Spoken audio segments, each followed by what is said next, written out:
The system is broken, and it's dangerous. Tonight, our I-9 investigative team speaks with a whistleblower. People are going to get killed. People are going to get raped. People are going to get robbed. Documents detail decisions to release criminals were made in seconds. My whole family was scared. Raising questions about who and why prisoners are released too soon. Former Iowa Board of Parole member says the state is releasing convicts blindly, making decisions in a matter of seconds in some cases. She told our I-9 investigative team it could explain some releases we found in our Release Too Soon series concerning parole officers. KCRG TV9's I-9 investigative reporter Ethan Stein is in the studio to explain who this whistleblower is. This is Kathleen Quaker. She did not want to speak to the media. The retired 35-year magistrate judge and Republican tried to warn lawmakers, the state auditor's office, and the governor's office about numerous problems within the Iowa Board of Parole. Nobody listened, and she says their inaction puts families like the one we're about to introduce you to in danger. Put a lot of people in fear, just confusion. My whole family was scared, you know. The fear has not left Annie Thomas. I had some on my face, my neck, and my hand. Murrow was convicted of punching her and smashing her head into a mirror before sexually abusing her. He was supposed to be locked up until at least 2039. But last fall, the Department of Corrections recommended him for an early release. I think I spent the whole night crying because I thought he was really getting out. And I didn't know how that was possible. The mistake, according to the Iowa Department of Corrections, was due to a records discrepancy, basically a clerical error. But 3 members of Iowa's Board of Parole also approved it. That is not due diligence. That should never have happened. Kathleen Quaker used to work on the Iowa Board of Parole. She provided our I-9 team with documents showing members making decisions within seconds. Ultimately, all decisions from the Board of Parole are opinions, basically judgment calls. Board members get documents to help them make informed opinions, like court documents, the risk assessment scores, letters from victims, among the many other different documents they received. Quaker says it's impossible to go through these documents in seconds or even a minute to make an informed opinion on a case, meaning members are making decisions blindly, which can cause mistakes. It would be, to me, akin to being on a jury where there's 12 people and 11 of them saying, I'm just going to put on headphones, you listen to the case, and then whatever you vote, I'll just copy. It's not supposed to work that way. Quaker believes former Board of Parole Chair Helen Miller is partially to blame. Calendars show Miller did not review any cases like her predecessors while collecting her $97,000 salary, meaning a higher caseload for the other members. That really cuts into the time you have to research each case, and that's not a safe situation. The state also hired alternates to fill in. State data shows the amount of money paid to alternates increased around 70%. So she took her full salary, but she paid other people to sit in those seats. Records also show alternates made decisions without a permanent board member, even though Iowa law says all decisions need at least one permanent board member. We ended up finding over 260. Documents provided to TV9 show Quaker complained to Human Resources, state lawmakers, Governor Reynolds, the state auditor's office, the attorney general's office, and the ombudsman about the various issues in the state agency. But she could not get anybody in state government to open an investigation. It was extremely frustrating. I knew we were purposefully now violating the law. I thought it was a mistake when it happened, but trying to cover it up that way was no longer a mistake. Now it was a cover-up, and I felt like we were complicit in it. Emails show parole officers were reacting to the Iowa Board of Parole's decisions over the past few years. One sharing the Goodson case as another example of how effed up the system is becoming. Another wrote back expressing concern over a shooter at the Iowa City pedestrian mall almost getting parole before the county attorney stepped in, saying it was very concerning for public safety. And another questioned the release of Henry Dinkins for the around 10th time on parole. Dinkins is now charged with kidnapping and killing 10-year-old Breasia Terrell. They need that bed space because the jails are full of people that have been sentenced that need to come into prison. Quaker says recommendations from the Department of Corrections are partially based on bed space. She says the board is supposed to assess the effects of an early release on public safety independently, but meeting minutes show parole board members met with the Department of Corrections staff to lower Iowa's overcrowded prisons.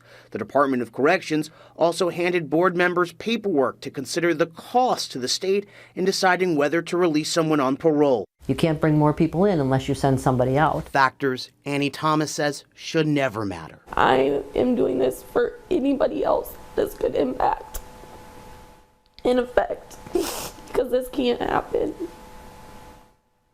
It can't keep happening.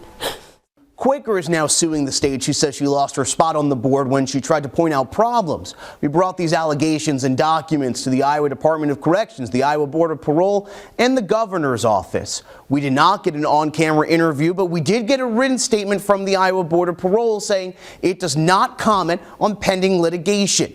The chair also mentioned a new law passed this session. It eliminates alternate members and creates 5 full-time board members. The changes go into effect July 1st. In studio, Ethan Stein, KCRG TV 9 News.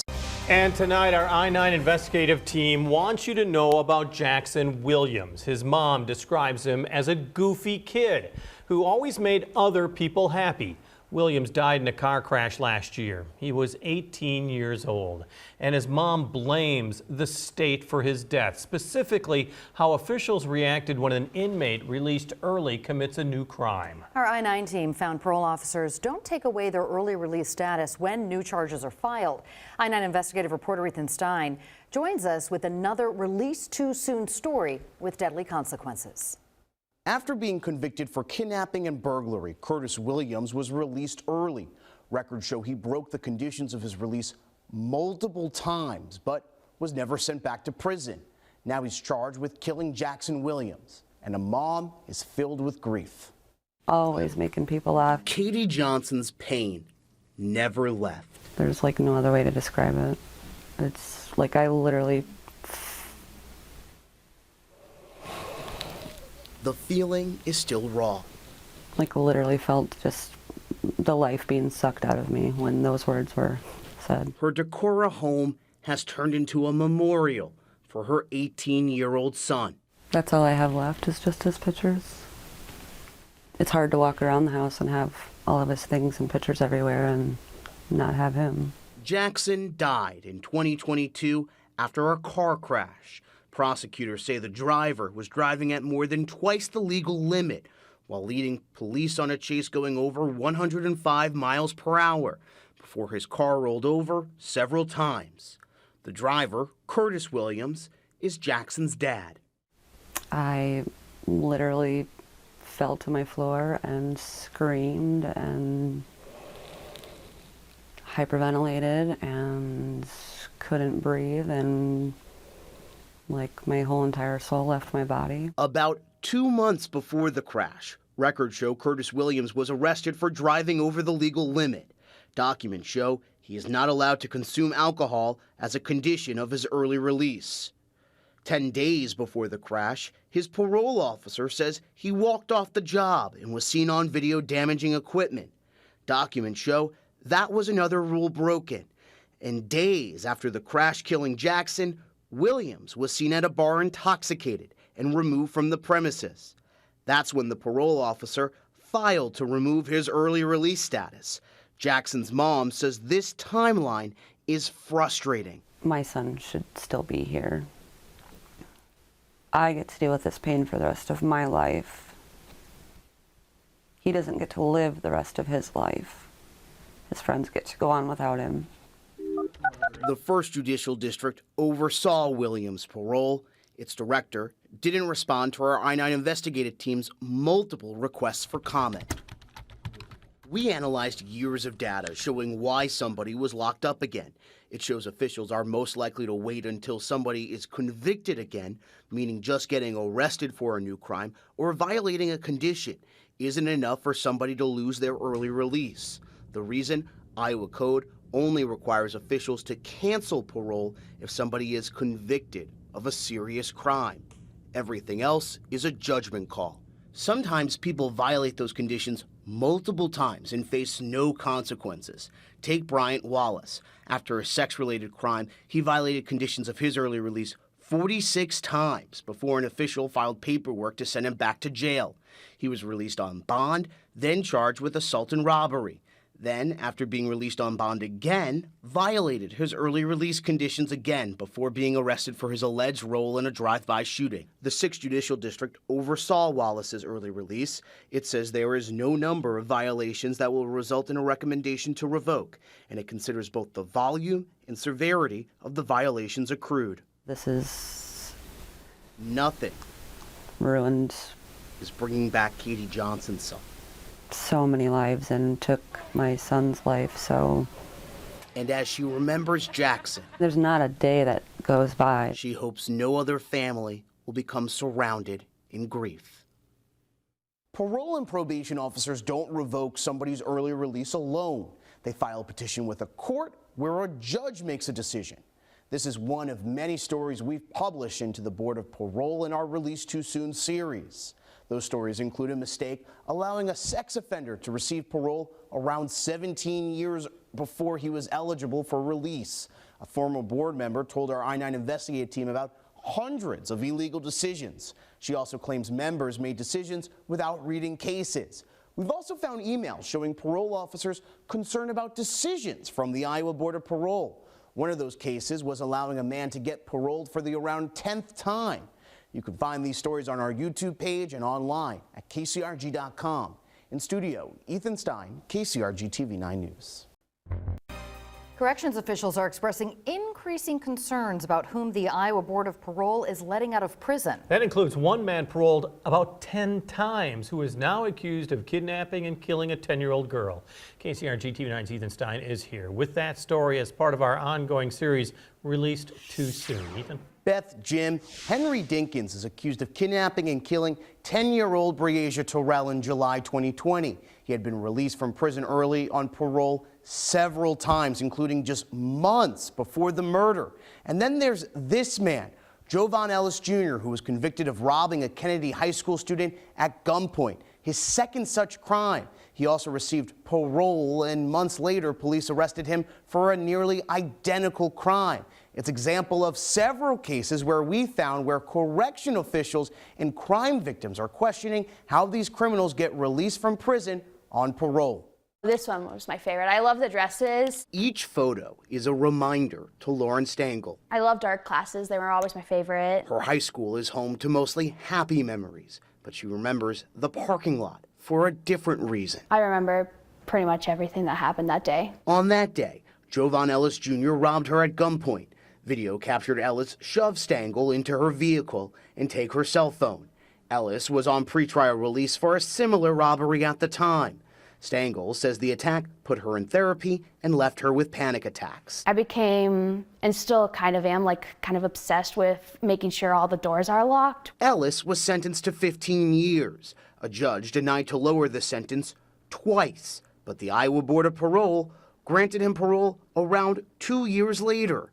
A few months after, Coralville police arrested him for robbing 2 people at gunpoint in a hotel. He's awaiting trial on those charges. Emails the I-9 investigative team received show officials in community-based corrections, the people who oversee parole, are concerned dangerous people are leaving prison too early. One director complained it appears that nobody needs to remain incarcerated, after he said the parole board tried to release an arson suspect. Another said a shooter at the pedestrian mall in Iowa City was almost released on parole, calling it very concerning for public safety. And yet another questioned the release of a repeat OWI offender, weeks into a 5-year sentence. That man was Henry Dinkins, now accused of kidnapping and murdering 10-year-old Breasia Terrell. A mistake that cost me, my daughter's life, that I never get over. Breasia Terrell's mother spent more than 8 months searching for her daughter. Records show Dinkins, who was a registered sex offender, received parole about 10 separate times, most recently for a habitual OWI offense in 2020. 3 months later, police say he kidnapped and killed Terrell. By law, the Iowa Board of Parole reviews thousands of cases each year. Iowa Code states the board should grant parole when, in its opinion, there is a reasonable probability that the person can be released without detriment to the community or the person. Code lists several factors to consider, but there is no mandatory standards to meet. One factor not listed by the law is also considered: keeping prison populations down. Board minutes we received from a public records request shows it's a stated goal for the former board chair, and he also met with the Department of Corrections to discuss ways to lower the population in Iowa's overcrowded prisons. It's subjective. It's up to the parole board to make those decisions. Suthi Kukalera studies parole boards at Sam Houston State University. She says most parole decisions, like the ones in Iowa, are simply board members' opinions. She says the lack of requirements for parole can also create arbitrary decisions. Based along socioeconomic status, or perhaps even deferring release rates based on what the individual was sentenced for. And this is my school. Stengel still looks back on high school as a positive experience, even though it gave her a moment she'll never forget. Just like it kind of changed like how I see things differently now. We've reached out to the Department of Corrections, the Board of Parole, and the Governor's Office, who oversees both agencies. All declined an on-camera interview.